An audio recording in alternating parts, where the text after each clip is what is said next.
She's working on 3 things right now: herself, her life, her happiness.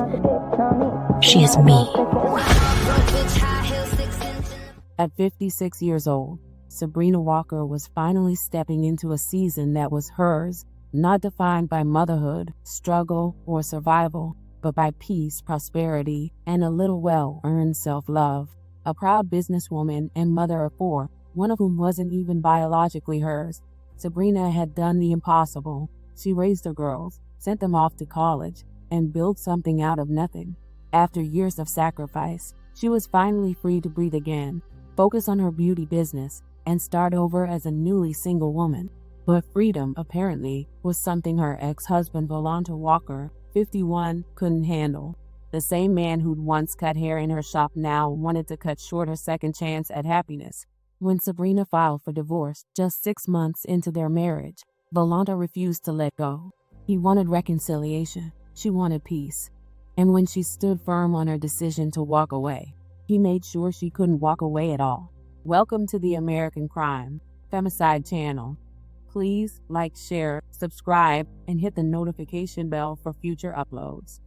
Back in 2009, Sabrina was exactly what small-town success in Georgia looked like, a woman who didn't just dream, she did, working for the city by day while building her own beauty empire by night.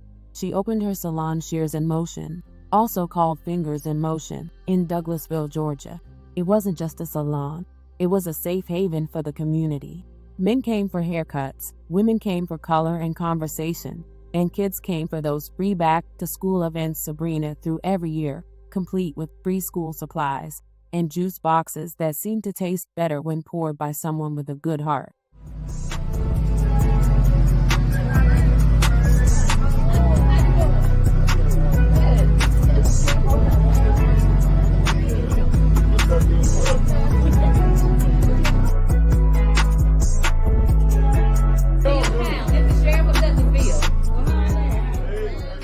Sabrina was that woman, the one who made everybody feel seen, loved, and valued. A mother of 4 girls who poured into her family until they were all standing tall. So when the nest finally emptied, she had every right to breathe, to live, to be. For once in her life, it was about her, her business, her happiness, and her peace. And that's when the devil in a barber's apron expressed interest in her.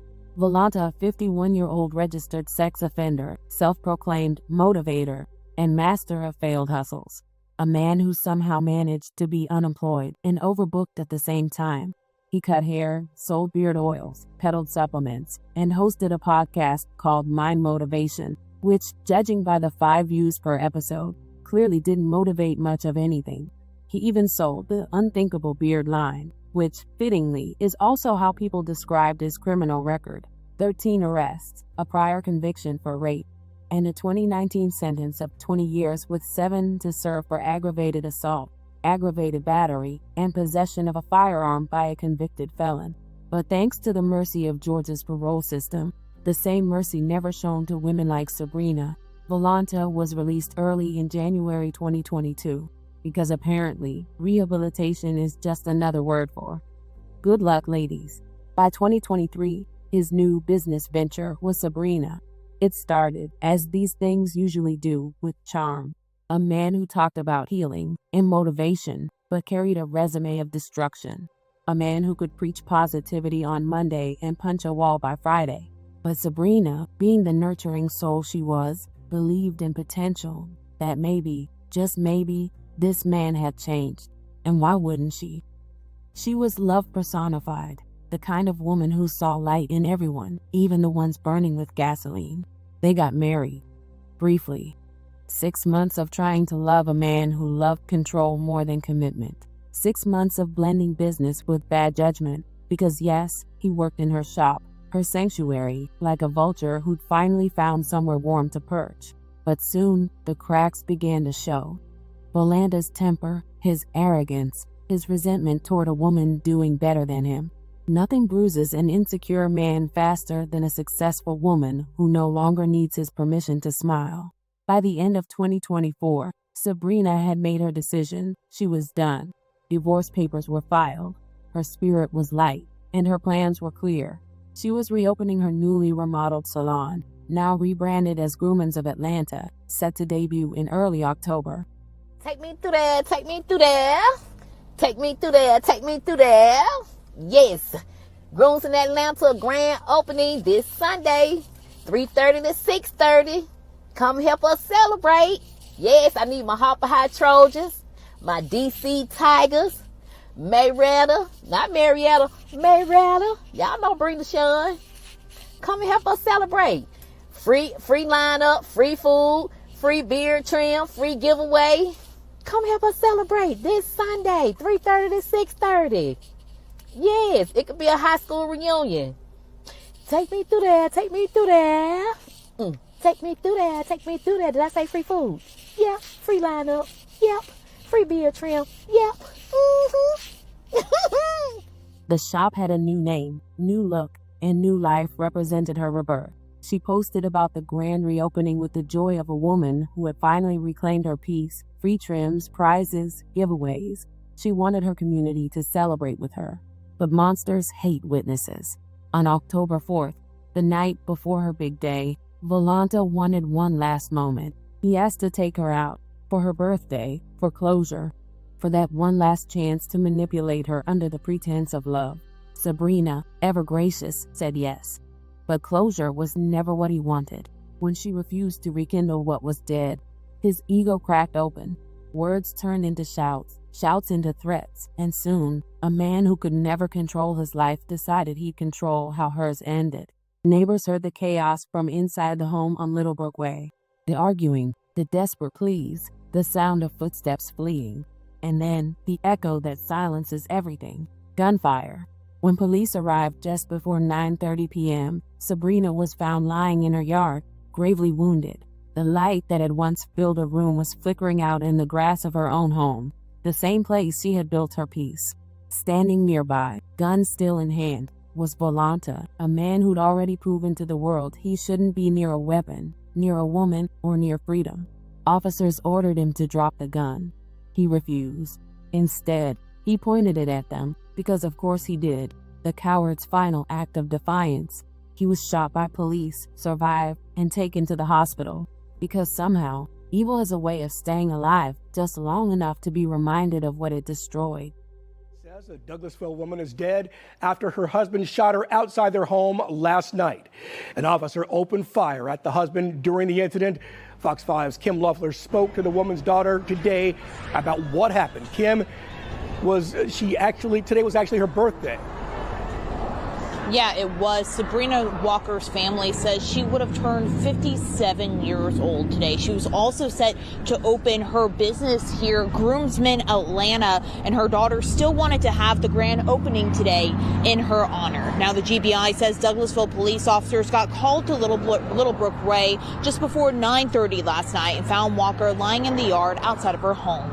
They say police saw a man later identified as her husband, Volanta Lejuan Walker, armed with a handgun. The GBI says when Walker wouldn't comply with officers' command to drop the gun and pointed it at the officers, an officer shot him. Medics took him to a nearby hospital for treatment. The GBI says the couple got into an argument inside of the home. That's when investigators say Volanta chased Sabrina outside and shot her. Now, one of her daughters was there when this all happened.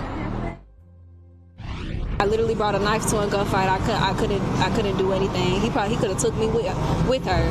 So as much as I wanted to save my mama, I'm happy I'm still here with all my sisters. It could have been worse. So I'm just blessed to be here. This wasn't a random tragedy. This was predictable. This was what happens when a system gives violent men chance after chance to reform, while women like Sabrina have to fight their way through life alone. This was a woman who built something for her daughters, for her community, for herself, only to have it taken by a man who built nothing but excuses. And yet, even in death, Sabrina's light refused to dim. The very next day, while the air still smelled like grief and gunpowder, her 4 daughters, hearts breaking but spirits unbroken, went through with their mother's grand opening. They gathered the community, turned on the lights, opened the doors, and honored her exactly how she would have wanted, with grace, beauty, and resilience. This was for Mom, they said, because Sabrina's life was about showing up, even when it hurt. All unforeseen circumstance could have caused us all these people to sleep right here. We welcome all to Groomsville, Atlanta. For my mama. Yeah. Did you look good? Pull it tight. Hey.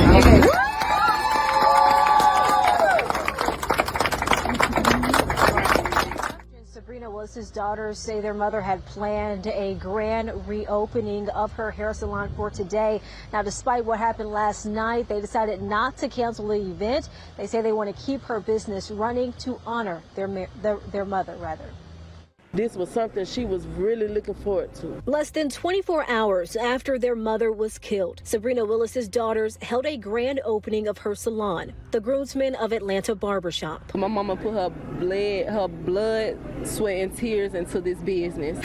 Sabrina has had the shop on Fairburn Road since 2009 and wanted to hold a grand opening after revamping it. Friends and loyal customers coming out to show their support for the business and her daughters. She was a loving person. She showed up for other people, so they're going to show up for her. The Georgia Bureau of Investigation says Sabrina was shot and killed by her husband, Volanta Walker, outside a home on Littlebrook Way Saturday night. When police arrived, they say Walker had a gun. Police say Walker was shot by an officer after pointing the gun at them. He was taken to the hospital. One of Sabrina's daughters, Anisha Nixit, was at the home when it happened. I couldn't do anything. He could have took me with her.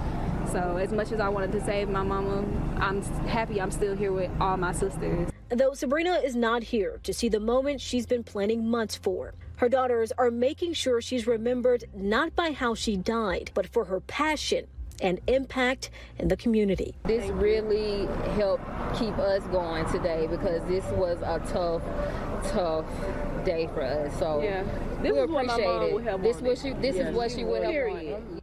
Meanwhile, social media erupted in fury and disbelief. Friends, clients, neighbors, people who had sat in her chair, listened to her laugh, or watched her rebuild, all voiced their pain. One friend, Pope, wrote a post that perfectly captured what everyone felt. "You coward. How dare you feel you had the right to take my friend from us all? I hate your existence. I hate that you found her and convinced her you were a man. I hate that you survived your gunshot wound and she didn't. But I believe Jehovah let your coward ass live so you can suffer every single day until your demise. Forever in our hearts, my dear friend Sabrina. I love you always." Her friend later confirmed what many suspected, that Sabrina had tried to leave multiple times and Volanta had threatened her life. "If I can't have you, nobody will." The oldest cliche of male insecurity, repeated generation after generation, with women paying the price for saying no. And the truth is, Sabrina and Volanta were never equally yoked. She was everything a person should aspire to be. Hardworking, law-abiding, self-made, and community-driven. He, on the other hand, was a walking cautionary tale, a man whose resume read like a rap sheet and whose existence was a trail of chaos. Where Sabrina created, he destroyed. Where she nurtured, he drained. Where she healed, he harmed. Had he served his full sentence, had the system valued women's safety over a man's second chances, Sabrina would still be alive. Instead, a 56-year-old woman who had finally found joy after decades of struggle was stolen from her family, her clients, her daughters, by a man who couldn't stand her independence.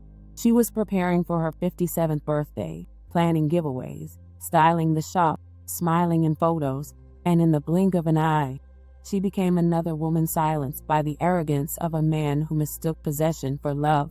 And to that coward, may every mirror you see reflect her face. May every sleepless night remind you of the joy you tried to destroy but never could. Because while your name will fade into the pit of your own failures, Sabrina Walker's will live on in her daughters, her salon, and the community that refuses to forget her. May Sabrina Walker rest in peace, the kind she worked her whole life to find, the kind she deserved to live long enough to enjoy.